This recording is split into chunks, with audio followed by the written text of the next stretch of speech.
Søren Kierkegaard still matters today because he diagnosed a form of despair that has not disappeared with modern progress, but has instead become normalized. He saw that modern individuals would not primarily be crushed by oppression or ignorance, but slowly emptied by comfort, distraction, and borrowed identity. Kierkegaard's concern was never merely historical or theological, it was existential. He believed that modern life would make it increasingly easy to live without ever becoming a self. One could function, succeed, and even feel content while remaining inwardly absent. That danger has only intensified. Today, identity is readily available. Beliefs can be adopted instantly. Moral positions can be signaled publicly. Opinions arrive pre-packaged, accompanied by social approval. One can appear deeply committed without ever making an inward decision. Kierkegaard would call this despair, not because it feels painful, but because it avoids responsibility. For Kierkegaard, despair is not sadness. It is misrelation. It is the condition in which the self refuses to become itself. This refusal often takes the form of comfort. The individual allows themselves to be carried by norms, trends, institutions, or narratives rather than choosing inwardly. Modern life excels at facilitating this drift.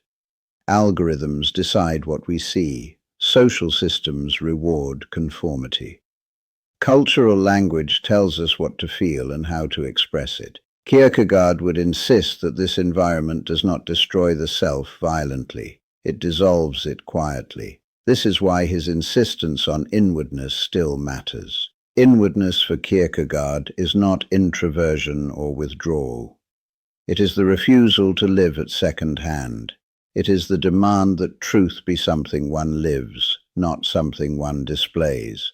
Kierkegaard would be deeply suspicious of a culture in which public expression replaces private commitment, where belief is measured by visibility rather than seriousness, where moral identity is constructed through performance. He would ask a simple question: are you living what you say you believe? This question cuts through modern life mercilessly. It does not ask whether one holds the right opinions. It asks whether one has chosen them, whether one is willing to live with the consequences of those choices when no recognition is offered. Kierkegaard insists that most people avoid this question. They mistake alignment for authenticity. They believe that agreeing with the right ideas absolves them of responsibility. Kierkegaard insists that agreement without inward commitment is meaningless. Truth, for Kierkegaard, is subjective, not because it is relative, but because it must be lived. A belief that does not shape how one exists is not yet truth. It is information. Kierkegaard insists that modern life is saturated with information and starved of commitment. This is why Kierkegaard's critique of Christendom remains relevant even in secular contexts.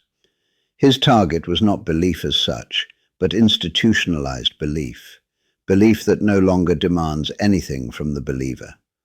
Modern secular ideologies often function the same way. They provide moral certainty without personal risk. They allow individuals to feel righteous without becoming responsible.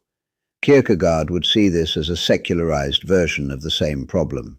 Belief without inward cost is not belief. Kierkegaard still matters because he refuses to let us hide behind systems, religious, political, psychological, or cultural. He insists that the individual cannot be replaced by explanation, role, or belonging. The self must be chosen, and this choosing cannot be outsourced. This prepares the next movement of his relevance.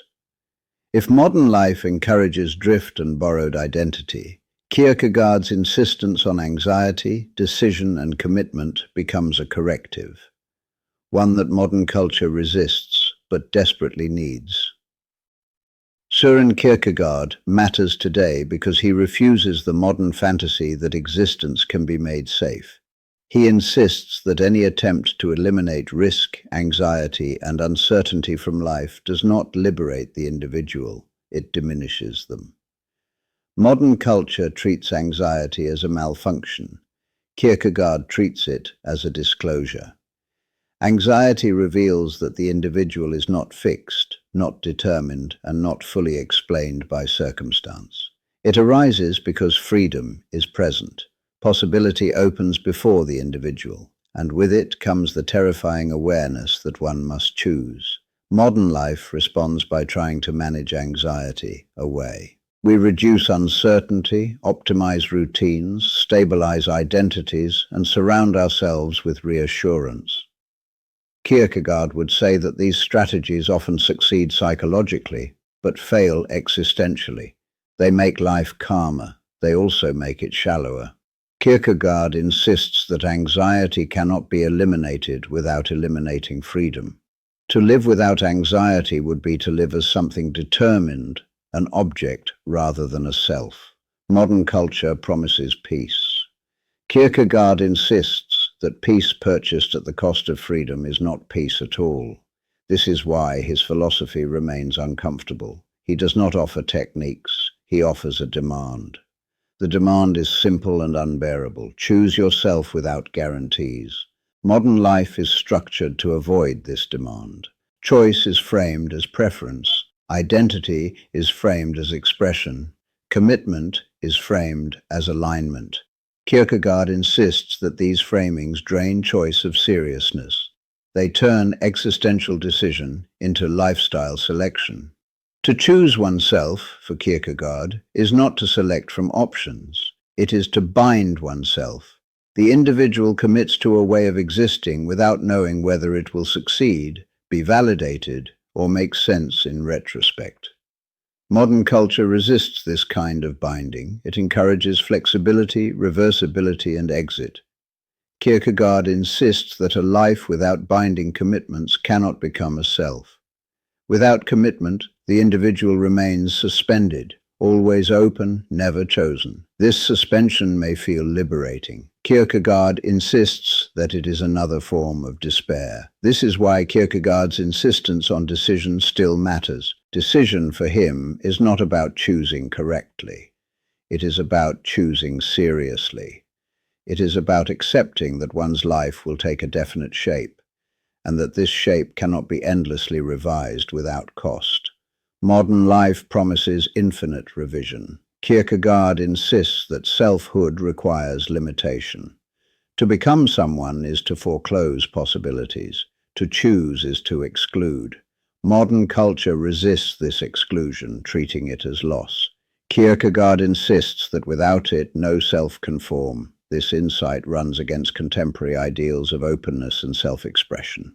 We are encouraged to remain undefined, adaptable, and fluid. Kierkegaard would argue that this produces individuals who are endlessly expressive but never committed, visible everywhere, inwardly nowhere. His emphasis on inwardness challenges this directly. Inwardness means that the most important decisions are not public. They do not require applause or validation. They take place in solitude, without witnesses, and without certainty. Modern culture finds this intolerable. It wants visibility. It wants affirmation. Kierkegaard insists that the self is not built through affirmation. It is built through responsibility. This is why Kierkegaard still matters. He insists that the task of becoming a self cannot be made easier without being falsified. Anxiety, risk, and uncertainty are not obstacles to authenticity. They are its conditions. And a culture that tries to eliminate them will produce not fulfilled individuals, but well-adjusted despair. Kierkegaard still matters today because he exposes how easily modern life replaces responsibility with explanation. We live in a culture that is exceptionally good at explaining human behavior, psychologically, sociologically, biologically, historically. These explanations are often accurate. Kierkegaard's concern is not that they are false, but that they are misused. Explanation becomes a substitute for responsibility. When the individual explains themselves completely, they no longer experience themselves as answerable. They become understandable but also diminished. Kierkegaard insists that the self is not something to be explained away, but something to be lived under obligation. Modern life encourages explanation because it is comforting. If my actions can be explained by upbringing, trauma, culture, or conditioning, then they feel less weighty. Responsibility softens. Guilt dissolves. Kierkegaard insists that this softening comes at a cost. The self loses gravity. Existence becomes something that happens to us rather than something we must answer for. Kierkegaard insists that this shift produces a subtle despair, not the despair of suffering, but the despair of weightlessness. Nothing truly matters because nothing truly binds. This is why Kierkegaard's critique of the public remains so relevant. He saw that modern individuals would increasingly relate to themselves through general categories rather than as singular beings. One becomes a type, a case, a demographic, a profile. The individual disappears into abstraction. Kierkegaard insists that abstraction is always a form of evasion. When the self becomes a case, responsibility becomes diluted. One can always say, "This is how people like me behave." Kierkegaard insists that authentic existence begins when this language is rejected. The individual must confront themselves not as an instance of a pattern, but as the one who chooses how to live. No explanation removes that demand. No context absolves it. Modern culture resists this demand by encouraging externalization. We speak about ourselves constantly, but rarely to ourselves. We narrate our lives publicly, curate our identities, and explain our motives to others. Kierkegaard insists that this outwardness is not self-knowledge, it is self-avoidance. Inwardness for Kierkegaard means standing alone with one's life, without the protection of audience, theory, or consensus. It means facing the question, what am I doing with the life that is mine? This question is frightening. It cannot be answered collectively. It cannot be outsourced. It cannot be deferred indefinitely. Kierkegaard insists that most people spend their lives avoiding it. Modern life provides endless tools for this avoidance. Work, entertainment, politics, identity, and self-improvement all offer ways to stay busy without becoming serious. Kierkegaard would not condemn these activities. He would ask whether they are being used to avoid inward reckoning. This is why Kierkegaard's emphasis on seriousness still matters. Seriousness does not mean grimness. It means recognizing that one's life is not a rehearsal, that choices accumulate. That time cannot be reset, that existence is not neutral. Modern culture often treats life as provisional. Kierkegaard insists that this treatment produces despair. The individual postpones commitment in the hope of a better moment that never arrives. They remain open, adaptable, and flexible, and never become a self. Kierkegaard still matters because he refuses to let us live indefinitely in postponement. He insists that life presses forward regardless of our readiness. The task of becoming a self cannot be delayed without cost. Every delay is already a choice. This prepares the next movement of his relevance. If modern life dissolves responsibility through explanation and postponement, Kierkegaard's insistence on inward decision becomes a necessary corrective, one that modern culture finds increasingly difficult to tolerate. Kierkegaard still matters today because he insists that decision cannot be replaced by identity. Modern culture increasingly treats identity as something one discovers, declares, or displays. Kierkegaard treats identity as something one becomes, slowly, painfully, and without guarantees. This difference is crucial. Identity, as it functions today, often allows individuals to feel complete without having made inward commitments. One adopts labels, values, and affiliations that signal meaning while remaining reversible. Kierkegaard insists that such reversibility is precisely what prevents selfhood from forming. To become a self is to bind oneself. Binding is unfashionable. It closes options. It limits future selves. Modern culture prefers openness, flexibility, and continual reinvention. Kierkegaard insists that this preference produces individuals who are expressive but unstable, visible everywhere, inwardly uncommitted. He insists that decision is what gives life shape. Decision is not the selection of preferences, it is the acceptance of consequence. The individual who decides does not know whether their choice will succeed. They know only that not choosing is itself a choice, one that dissolves responsibility into drift. Modern life encourages drift. Careers remain provisional. Relationships remain tentative. Beliefs remain adjustable. Kierkegaard insists that this tentativeness is not neutral. It slowly erodes the self's ability to take itself seriously. Without seriousness, despair emerges quietly. The individual feels restless, anxious, and unsatisfied without knowing why. They have not chosen wrongly. They have not chosen at all. Kierkegaard insists that this condition is now widespread. We postpone commitment in the hope of certainty. We wait for clearer signs, better information, or greater confidence. Kierkegaard insists that certainty never arrives in advance. Decision always comes first. This insistence makes Kierkegaard profoundly uncomfortable for modern audiences. He offers no method for choosing correctly. He offers no guarantees that commitment will lead to happiness or fulfillment. He insists only that without commitment, the self remains unreal. Modern culture resists this message by redefining commitment as authenticity of expression. If one expresses oneself sincerely, one is taken to be authentic. Kierkegaard insists that sincerity is not enough. One can sincerely avoid oneself. Authenticity for Kierkegaard requires endurance.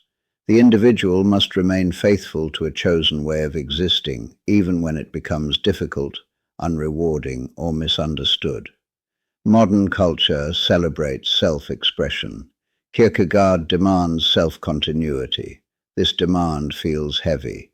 It exposes the individual to regret, doubt, and error.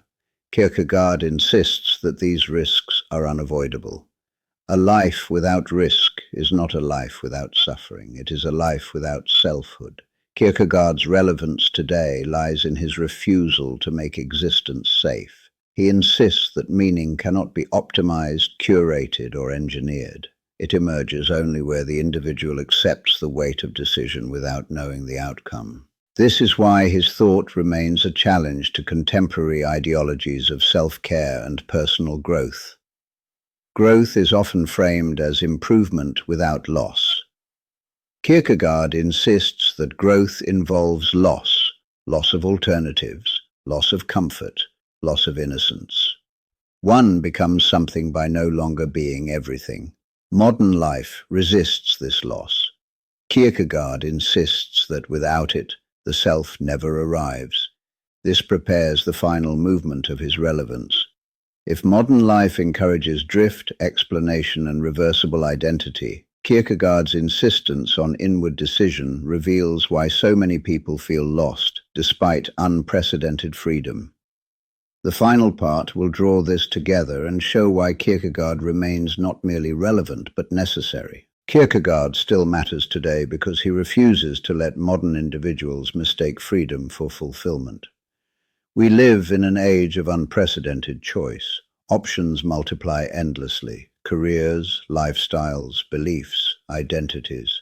Yet this expansion of choice has not produced deeper selves. It has produced anxiety, indecision, and quiet despair. Kierkegaard saw this coming. He understood that freedom, when detached from commitment, does not liberate. It paralyzes. The individual stands before infinite possibilities without the courage to choose. Life becomes a sequence of provisional experiments rather than a coherent existence. Kierkegaard insists that the self cannot be assembled from options. It must be formed through decision. This is why his thought remains so unsettling. He refuses to tell us how to choose well. He refuses to promise that commitment will lead to happiness. He insists only that without commitment, the self never truly exists. Modern culture resists this insistence by redefining meaning as experience. We seek fulfillment through intensity, novelty, and stimulation. Kierkegaard insists that experience alone cannot ground a self. Experiences pass, the self remains. Meaning arises not from what we feel, but from what we bind ourselves to over time. This binding is what modern life avoids. We fear being wrong, we fear limitation, we fear regret.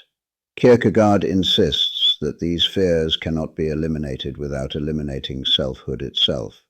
To live seriously is to accept the possibility of error. This acceptance is rare. Modern life promises safety, emotional, social, and psychological. Kierkegaard insists that safety is not the goal of existence. Truth is. Truth, for Kierkegaard, is not something we possess, it is something we live. This is why his insistence on inwardness still matters so profoundly. Inwardness resists the temptation to live for visibility, validation, or consensus. It demands that the individual stand alone with their life, without guarantees and without applause. Kierkegaard would say that modern despair is not the result of oppression, but of avoidance. We avoid decision, we avoid responsibility, we avoid becoming someone rather than remaining everything. This avoidance feels gentle, it feels like freedom. Kierkegaard insists that it is the most subtle form of despair. His relevance today lies in his refusal to soften this diagnosis. He does not offer reassurance, he does not promise solutions, he offers clarity and demands seriousness. He insists that the task of becoming a self cannot be postponed indefinitely. Time moves forward whether we choose or not. Every delay is already a choice. To live authentically for Kierkegaard is not to achieve peace. It is to refuse to lie. It is to accept that existence will remain risky, unfinished, and uncertain, and to choose oneself anyway. That is why Kierkegaard still matters. Not because he makes life easier, but because he makes it honest.